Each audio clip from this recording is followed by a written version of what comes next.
Hey church, Pastor Shane here with another community group conversation starter video. Hope you heard the sermon. We had a guest this week, Pastor Yoder, who was a senior pastor here for 20 years, kind of filled in and talked about 3 patterns of prayer. He talked about several patterns that are about kind of praying for yourself and also just for your people. He said first was the prayer of priority, which is really about unity, the fact that we should be praying for God's people to be unified and together, which has just been so important for us recently since the rest of the world and the culture we lived in, it's all about kind of division and strife and polarization.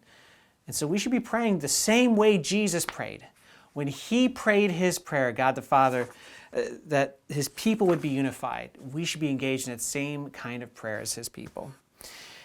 He talked about the prayer of what he called the prayer of perspective, which is about praying the kingdom of God into the world. We actually talked about this the first week, that one of the ways that we're to be praying, one of the important aspects of prayer is praying that God's kingdom would begin to come into this world, that his will and the way he sees things and the way he desires things to be would be happening even around us now, even as we wait for him to complete that work, knowing it won't be done until Christ returns, but still praying that God's kingdom would be represented here and he would be transforming the world around us. And the last prayer he mentioned was the prayer of purpose, or really which was about discernment, that we need to be praying to discern what is true and what is false in the world, praying to discern where God would lead us.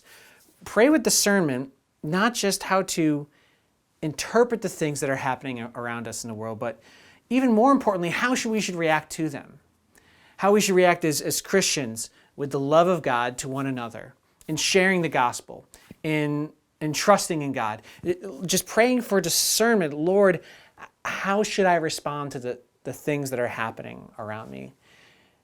I hope you discuss these prayers in your community group this week. I think there's a lot of value in building these into your life, and in fact, building some of these even into the life of your community group.